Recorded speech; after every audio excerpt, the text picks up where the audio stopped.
Follow up, monitoring and review of landing. तो जब हम एक बार कोई फैसिलिटी को सैंक्शन कर देते ना, ठीक है, तो उसके बाद जो मॉनिटरिंग है एंड जो सुपरविजन है वो मेन फंक्शंस रहते हैं जो फाइनेंशियल इंस्टीट्यूशंस के द्वारा किए जाते हैं। एंड इन चीजों को 3 पार्ट्स में डिवाइड किया गया है। पहली चीज क्या है कि जो फंड्स हैं उनका एंड यूज इंश्योर करना चाहिए, यानी कि जो भी पैसा आपने जिस पर्पज के लिए दिया उसकी यूटिलाइजेशन को इंश्योर करना है कि उसी चीज के ऊपर उसे यूटिलाइज किया गया है। Further various tools and methods का इस्तेमाल करते हुए, कि जो भी टेक्निक्स हैं, जो भी टूल्स हैं, जो भी मेथड्स हैं, उनका इस्तेमाल करते हुए हमने ये देखना है कि जो प्रोजेक्टेड लेवल था या फिर जो एंटीसिपेटेड लेवल था, यानी कि अगर फर्म ने आपको प्रोजेक्शंस दी हैं तो आपने ये देखना है कि वो प्रोजेक्शंस के हिसाब से फर्म काम भी कर रही है या नहीं कर रही। एंड फर्दर इस चीज का ध्यान रखना है कि जो भी शेड्यूल फिक्स किया गया है रीपेमेंट का, उसके हिसाब से रीपेमेंट हो रही है। ओके। एंड जब फॉलो अप किया जाता है लैंडिंग एक्टिविटीज का, तो उसमें कौन कौन सी चीजें शामिल रहती हैं? Inspection, monitoring and supervision. तो इनमें कौन कौन सी चीजें रहती हैं? लाइकवाइज कि जो भी लेटर ऑफ सैंक्शन दी गई है बैंकर के द्वारा इशू की गई है बोरर को, तो उस चीज के रिगार्डिंग जो भी स्टिपुलेशन थी उस सैंक्शन में, उसके रिगार्डिंग जो बोरर है उसे अवेयर रहना है। एंड फर्दर जो भी टर्म्स एंड कंडीशंस की कंप्लायंस थी उसको ऑनगोइंग बेसिस पर इंश्योर करना है कि जो कंप्लायंस है टर्म्स एंड कंडीशंस के रिगार्डिंग वो बने रहे। एंड इस तरह का एक आपको फीडबैक सिस्टम बनाना है। लाइकवाइज जो भी इंस्पेक्शन की गई है यूनिट की, एंटरप्राइज की, तो उसके ऊपर एक प्रिस्क्राइब्ड फॉर्मेट के ऊपर, या फिर जो ऑपरेटिंग सिस्टम्स हैं स्टेटमेंट्स हमको देखते हुए, या फिर जो इंटरेक्शन हुई है, यानी कि अगर आप इंस्पेक्शन कर रहे हैं या फिर अगर आपने ऑपरेटिंग स्टेटमेंट्स ली हैं या फिर आपकी इंटरेक्शन हुई है बोरर के साथ, चाहे आप फिजिकली उसके पास विजिट किया है या आपने इलेक्ट्रॉनिकली उसको मैसेजिंग की है, तो उन सभी चीजों को एक सिस्टम के तहत किसी ना किसी मैनर में एड अप किया जाना चाहिए। ठीक है। लाइकवाइज ये फॉलोअप कहलाता है। फॉलोअप क्या है कि जैसे मैंने एक बोरर को कॉल की, कोई एमएसएमई एंटरप्राइज है, उस बोरर को कॉल की, ठीक है, या उसको विजिट की, या उसकी इंस्पेक्शन की, ठीक है, या फिर उसकी जो स्टेटमेंट्स आई हैं उनको गो थ्रू किया, तो किसी भी तरह से इंटरेक्शन जो हुई है बोरर के साथ, एंटरप्रेन्योर के साथ, उसको हमने एक प्रॉपर मेथड के थ्रू उसको सिस्टम में फीड करना है। फर्दर जो भी एक्टिविटी लेवल है, जो भी परफॉर्मेंस लेवल है यूनिट का, वो इस चीज को इंश्योर करता हो कि जो एडवांसेस हैं आपने, जो बैंक ने लोन दिया है, वो सेफ है एंड रिकवरेबल है। एंड फर्दर जो भी डाटा यहां पर एक प्रिस्क्राइब्ड फ्रीक्वेंसी के ऊपर, यानी कि पीरियोडिक वे में जो भी डाटा यहां पर बोरर की तरफ से मांगा जा रहा है, ठीक है, तो वो बोरर से लेना चाहिए ताकि आप इंश्योर कर पाए कि जो एक्टिविटी लेवल है, परफॉर्मेंस लेवल है, वो इस हिसाब से काम कर रहा है कि आपका जो लोन है वो सिक्योर्ड है, वो सेफ है एंड रिकवरेबल है। फर्दर जो डाटा है, जो डॉक्यूमेंटेशन है, वो प्रॉपरली कंप्लीट होनी चाहिए एंड उनकी वेरिफिकेशन होनी चाहिए, क्योंकि ये आपको एक तरह से लीगल प्रोटेक्शन प्रोवाइड करता है। जो डाटा है, आपको डॉक्यूमेंटेशन है, ये लीगल प्रोटेक्शन प्रोवाइड करती है, तो आपका जो डाटा है, डॉक्यूमेंटेशन है, ये कंप्लीट होनी चाहिए। एंड फर्दर इस चीज को इंश्योर करना है कि जो प्रॉपर चार्जेस हैं वो बोरर के द्वारा क्रिएट किए जा रहे हैं। प्रॉपर चार्जेस जो हैं वो बैंक के द्वारा, बोरर के द्वारा क्रिएट किए जा रहे हैं। एंड फर्दर जो आपके पास फाइनेंशियल स्टेटमेंट्स आती है ना, जो प्रिस्क्राइब्ड फ्रीक्वेंसी के ऊपर आती है, लाइकवाइज आपके पास अगर बैलेंस शीट आ रही है या फिर जो क्वार्टरली स्टेटमेंट्स आ रही हैं वो आ रही हैं, तो आपने उनको जो प्रीवियस स्टेटमेंट्स हैं उनके साथ कंपेयर करना है ताकि आप यूनिट की हेल्थ के बारे में समझ पाए। एंड फर्दर जो भी स्टॉक स्टेटमेंट्स हैं उनको ऑब्जर्व करना है, उनको वेरीफाई करना है, ये देखना है कि आपके पास यहाँ पर जैसे रॉ मटेरियल कितना पुराना पड़ा है,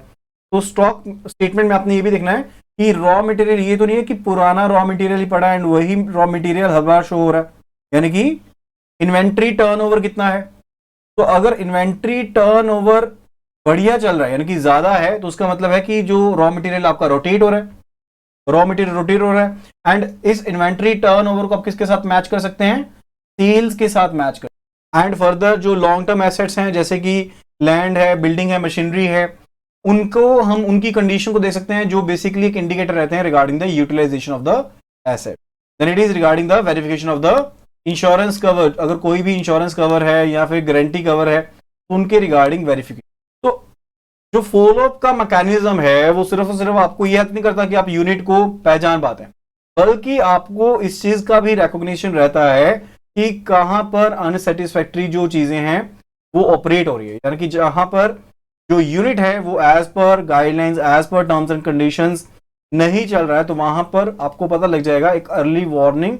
सिग्नल की तरह, ठीक है। लाइकवाइज अगर प्रोजेक्ट की इंप्लीमेंटेशन में डिले हो रहे हैं या फिर जो बिजनेस की रिक्वायरमेंट है वो चेंज हो रही है या फिर जो एंटिसिपेटेड प्रोजेक्टिव लेवल थे वो अचीव नहीं हो रहे हैं, उनमें शॉर्टफॉल है। फर्दर अगर जो रॉ मटेरियल का सप्लायर है वेजेस देने में, स्टैट्यूटरी ड्यूज को पे करने में डिले हो रहा है तो वो भी एक तरह का क्या है, लूप होल है। इसमें ये समझा जा सकता है कि आने वाले समय में जो फर्म है उसको और बोरिंग की जरूरत पड़ सकती है क्योंकि वो अपनी जो करंट लाइबिलिटीज है उनको फुलफिल नहीं कर पा रही है। एंड साथ ही साथ आप ये भी चीज को समझ पाएंगे कि जो शेड्यूल इंस्टॉलमेंट्स हैं बैंक की, फाइनेंशियल इंस्टीट्यूशंस की, उनमें डिले हो रहा है तो क्यों हो रहा है। Next is regarding the impact of monitoring, supervision and follow up. तो अगर आप मॉनिटरिंग, सुपरविजन या फिर फॉलोअप करते हैं तो उसके साथ आपको पता लग जाता है कि कोई जो यूनिट है वो क्यों फेल हो रहा है, तो वहां पर करेक्टिव एक्शंस को इनिशिएट किया जा सकता है बैंकर के द्वारा या फिर एंटरप्रेन्योर के द्वारा, जिसके साथ जो रिकवरी है यूनिट की वो जल्दी से स्टार्ट हो जाएगी एंड वो जल्दी से नॉर्मेलिटी की तरफ आ सकता है, यानी कि जो प्रोजेक्टेड उसकी थी, प्रोजेक्शंस थी, उन पर वो पहुंच सकता है। एंड फर्दर करेक्टिव एक्शंस को लॉन्च करने के लिए जरूरी है कि एंटरप्राइज एंड बैंकर जो हैं वो एक दूसरे के साथ इंटरेक्ट करें, रादर देन कि वो एक दूसरे को अवॉइड करें, वो एक दूसरे के साथ इंटरेक्ट करें ताकि वो जान पाए कि क्या दिक्कत आ रही है, कहां पर इश्यू क्रिएट हो रहा है। एंड जहां पर पीरियोडिकल रिव्यू एंड रिन्यूअल किया जा रहा है लिमिट्स का, तो वहां पर बैंक के समझ में ये भी चीज आएगी कि जो यहां पर क्रेडिट दिया जा रहा है वो स्टिपुलेटेड टर्म्स एंड कंडीशंस के हिसाब से सही है या फिर उसके हिसाब से अगर जो टर्म्स एंड कंडीशंस है क्या उन्हें चेंज करने की जरूरत है या नहीं है, ठीक है। तो इसमें भी हेल्प मिलती है। तो बैंक्स में क्या रहता है कि जो एडवांसेस हैं जहां पर हाई वैल्यू इन्वॉल्व है उनको ज्यादा प्रायोरिटी के साथ मॉनिटर किया जाता है, यानी कि ज्यादा फ्रिक्वेंटली आप उनको विजिट करते हैं, आप उनको मॉनिटर करते हैं। एंड जो सॉफ्टवेयर है इस फील्ड में, जो सॉफ्टवेयर स्पेशलिस्ट कंसल्टेंट हैं वो इस फील्ड में हेल्प कर सकते हैं कि कौन सी टास्क को मॉनिटर किया जाना चाहिए। तो इसके थ्रू जो बैंक हैं, बैंकर हैं, वो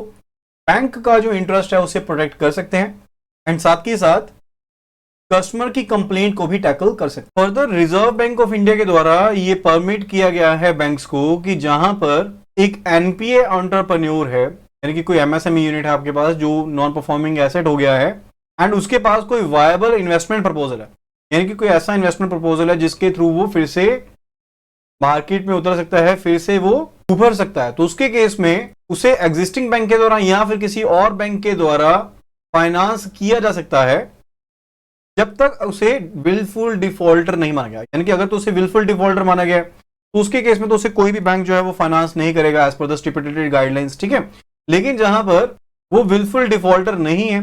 एंड वो एनपीए एंड फर्दर उसके पास कोई वायबल इन्वेस्टमेंट प्रपोजल है तो वहां पर सेम बैंक के द्वारा या फिर दूसरे बैंक के द्वारा उसे फाइनेंस किया जा सकता है एंड जो भी उसकी ड्यूज हैं उन्हें ओटीएस के थ्रू सेटल किया जा सकता है। एंटरप्रेन्योर्स के लिए भी यहाँ पर एक राय है कि उनको अपना बिजनेस करते समय पर उनको अपना बिजनेस इस हिसाब से स्टैब्लिश करना है कि वो उनकी क्रेडिबिलिटी को शो करे, वो सॉफ्टवेयर में इन्वेस्ट करें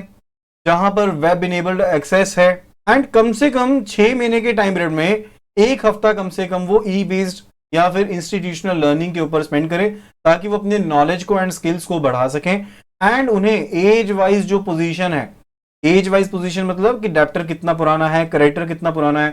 तो उस तरह की जो पोजीशंस हैं वो बैंक को भेजनी चाहिए एंड फर्दर अपनी मार्केट स्ट्रेटेजीज को रिव्यू करना चाहिए, कॉस्ट रिडक्शन को रिव्यू करते रहना चाहिए कि किस तरह से वो अपनी कॉस्ट को रिड्यूस कर सकते हैं, नई टेक्नोलॉजीज का इस्तेमाल किस हिसाब से कर सकते हैं।